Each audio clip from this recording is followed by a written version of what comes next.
What's the wildest thing someone did on a first date that made you reconsider dating entirely? So, I matched with this girl named Claire. Profile seemed normal. Cute dog, college grad, said she loved hiking and crime podcasts, basically Tinder's greatest hits. We've been messaging for about a week. Vibes were solid. Bit of sarcasm, bit of banter. Cool. I asked her to grab coffee. She suggests this artsy little spot she swears has life-changing muffins. Spoiler, the only thing that changed was my will to live. I get there first. Place looks like Pinterest sneezed on a thrift store. There's an actual unicycle hanging from the ceiling. She walks in 10 minutes late, no apology, holding a crystal, not a phone, a crystal. She goes, sorry, I had to cleanse my aura. My ex liked this cafe.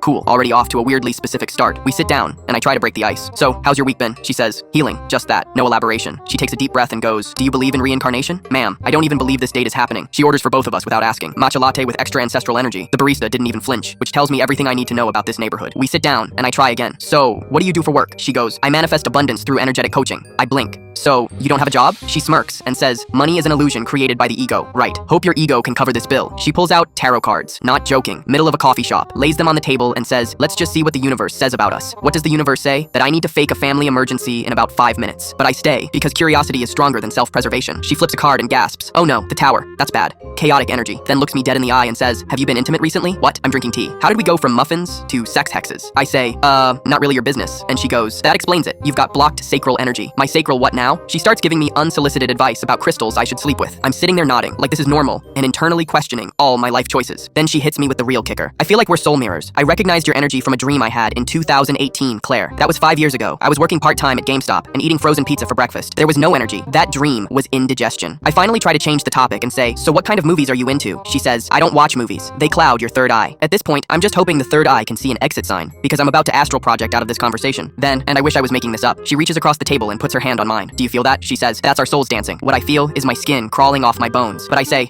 yeah, definitely something. She nods like I just confirmed a prophecy and says, we should do a tantric staring session. I tell her I'm late for something. She goes, time is fake. Sit with me in the now. Claire, I'd rather sit in traffic. I get up, tell her it was interesting, and she goes, this isn't over. The card said you're coming back. Not unless the cards come with a restraining order. I'm not. I get in my car, start the engine, and I swear she's still at the table waving the crystal at me like she's trying to summon closure. Dating in 2025, man. You either meet a nice person, a bot, or someone trying to heal your soul with Himalayan rocks and unsolicited trauma bonding. I guess I'll just stick to gooning 10 times a day to Snowcone.